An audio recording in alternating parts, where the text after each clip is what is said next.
nuestros estudios está Marcos Barinas a esta hora de la mañana. Marcos, buenos días, ¿cómo amaneces? Gracias por estar acá. Marcos Barinas. Hola. Hola.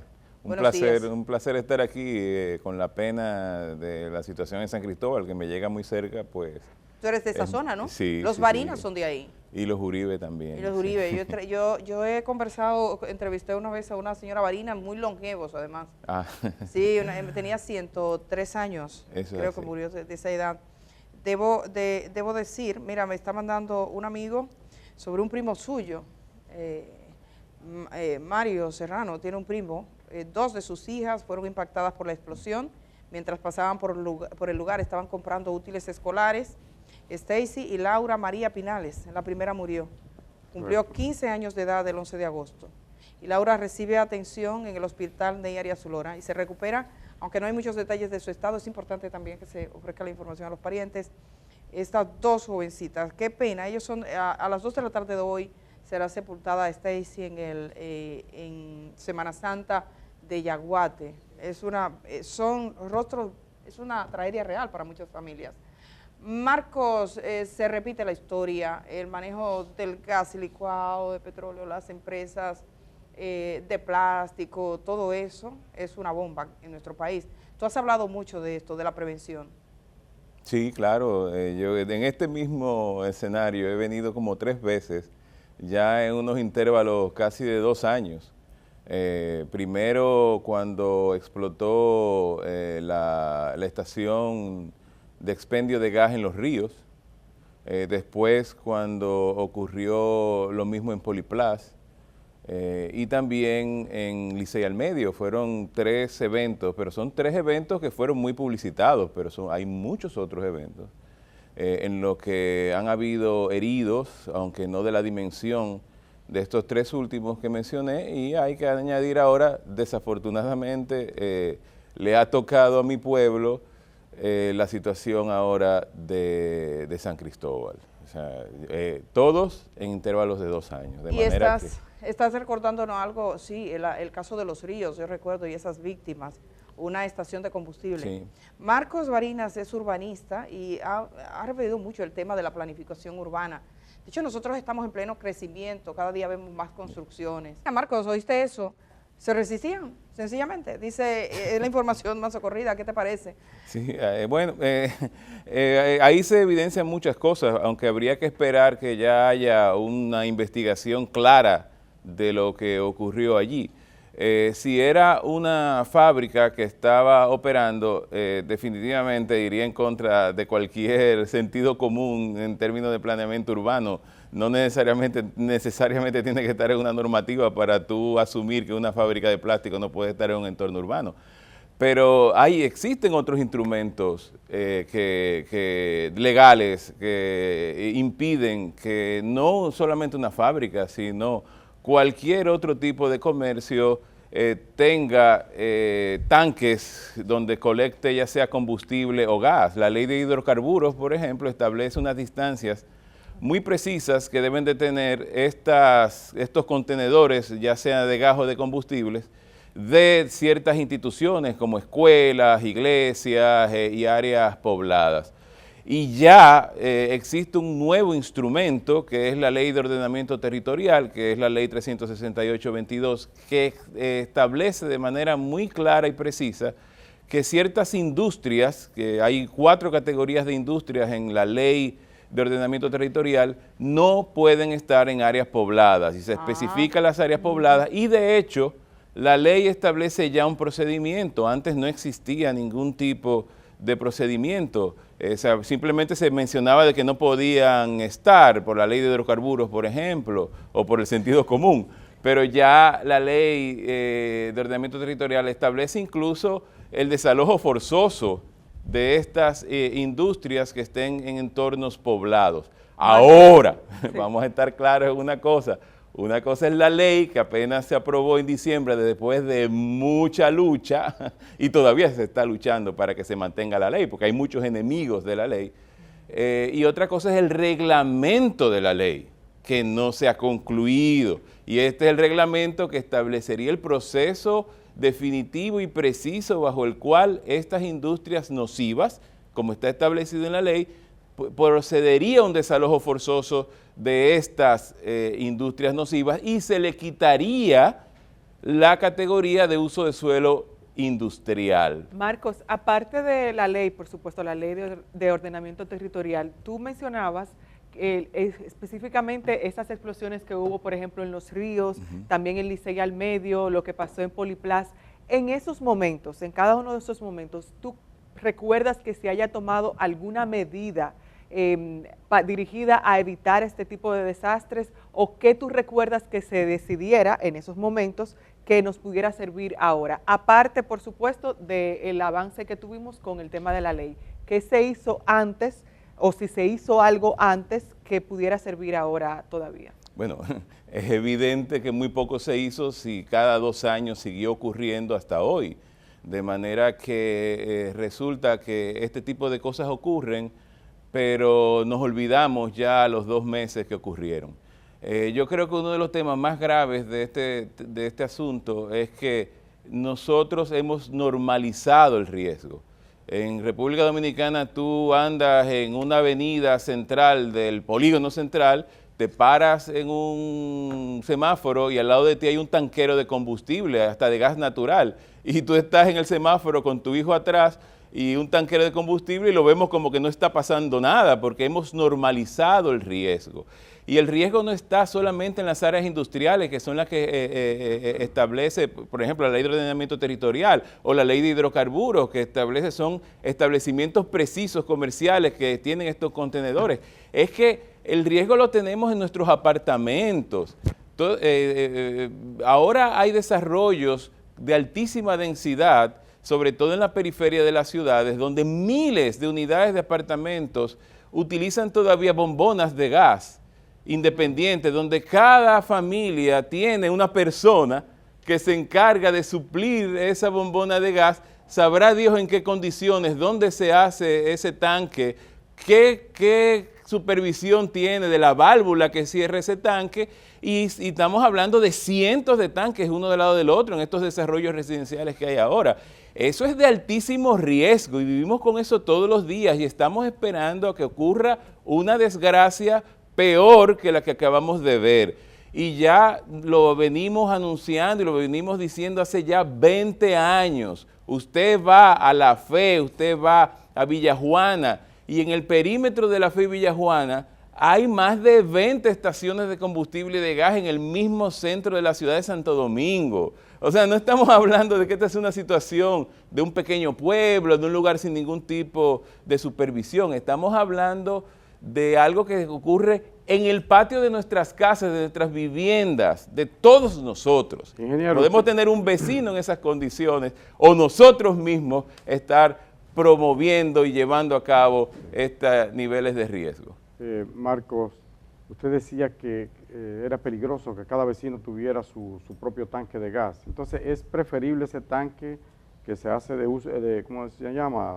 Consumo colectivo para todo el edificio, para todos los apartamentos? Bueno, definitivamente es mejor porque habría una mejor supervisión en un solo punto, pero no significa que no sea supervisado. O sea, porque imagínate un tanque de 500 galones o de 1000 galones explotando, ¿no? Es exactamente la misma situación que si fueran 20 tanquecitos pequeños. Necesita la supervisión.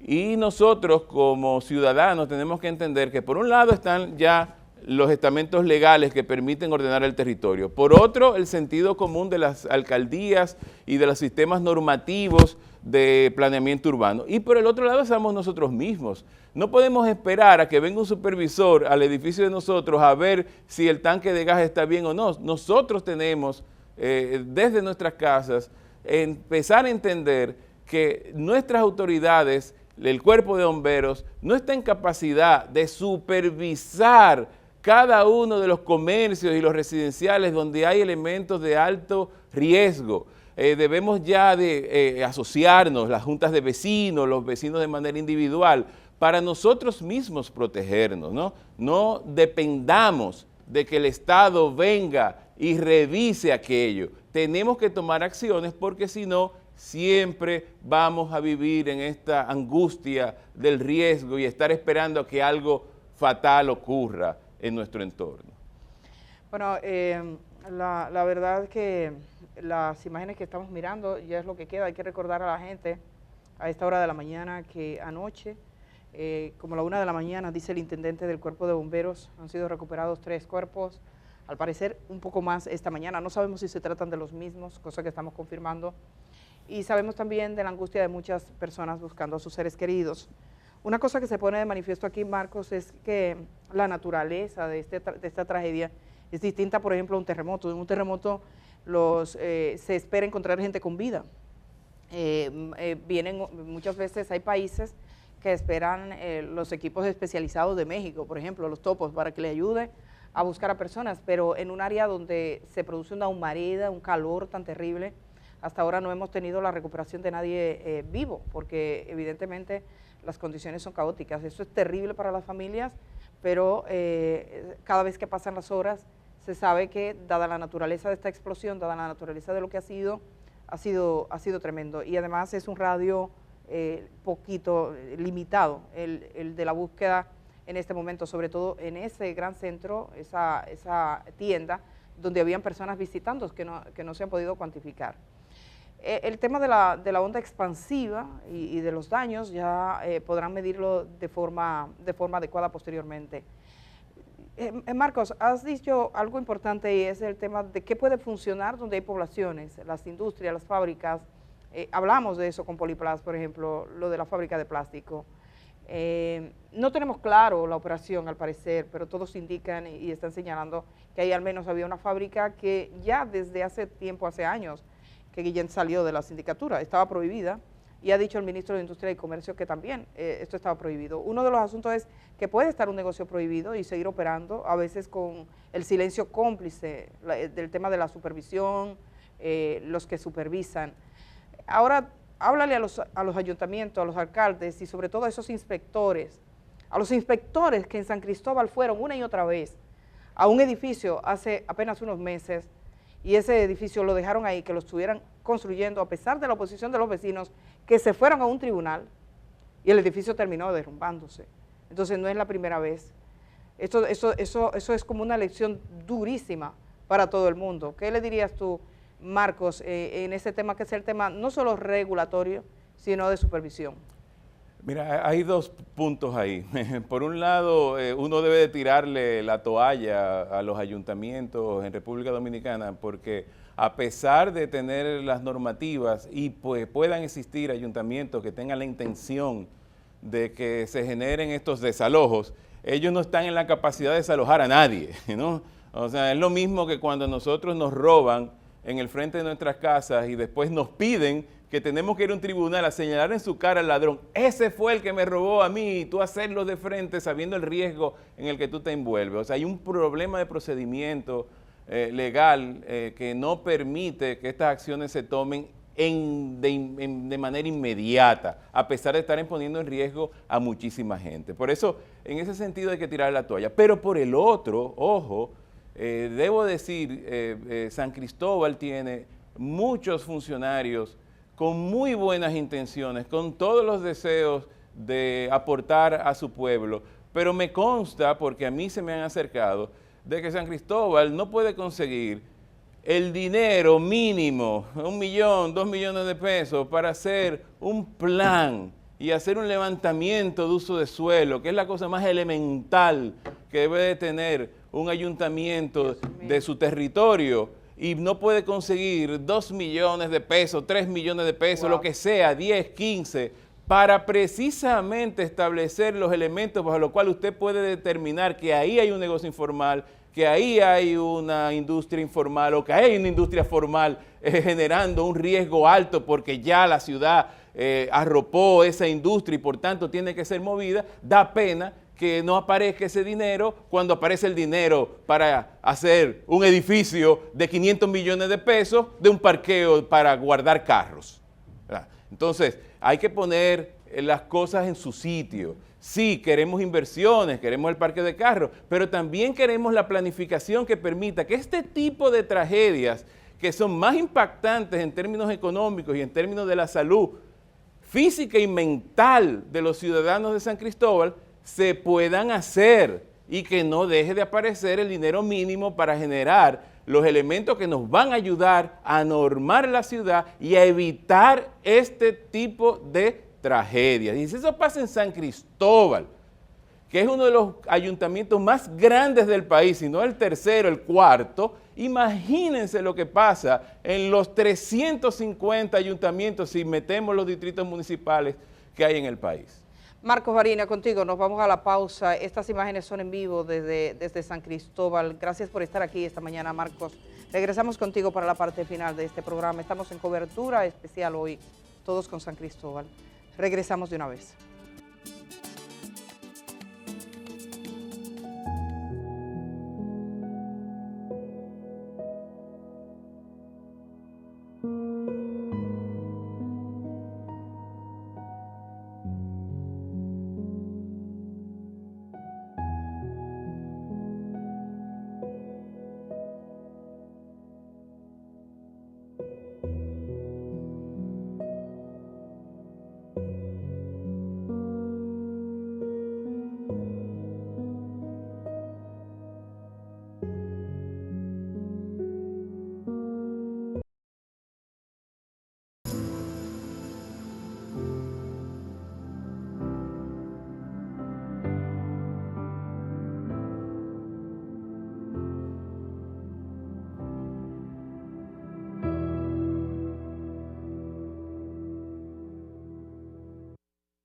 Veíamos las imágenes del intendente del Cuerpo de Bomberos ahorita cansado. Entonces, con esas imágenes y estas imágenes en vivo, queremos agradecer a tantísima gente que ha trabajado de forma solidaria, que están trabajando gratuitamente, los bomberos, el personal de la Defensa Civil, la Cruz Roja. Recordarle que pueden pasar a donar sangre. Total, si no se utiliza acá, otro la necesitará.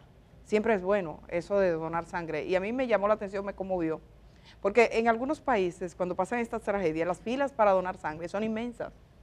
A la gente se le ocurre, la gente dice, voy a donar sangre, por dar algo. Habían unos chicos, y eran de San Cristóbal todos, ellos vinieron, los chicos de San Cristóbal a donar sangre. Entonces, que no sea solo la gente de San Cristóbal, vamos todos a donar sangre, lo que puedan. Estamos en este momento que ya está culminando, nos deja duras lecciones, Varinas, yo creo...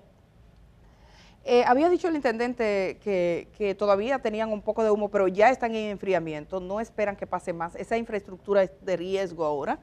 Marcos, seguiremos conversando contigo en otros momentos. La verdad que te agradecemos muchísimo esa disponibilidad que has tenido en el día de hoy.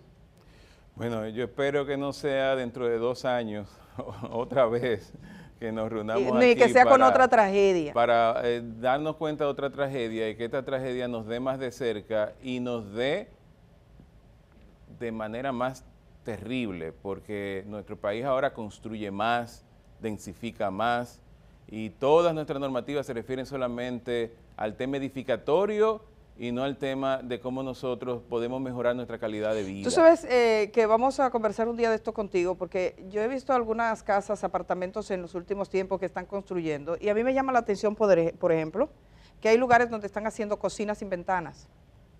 Para que tengan una idea.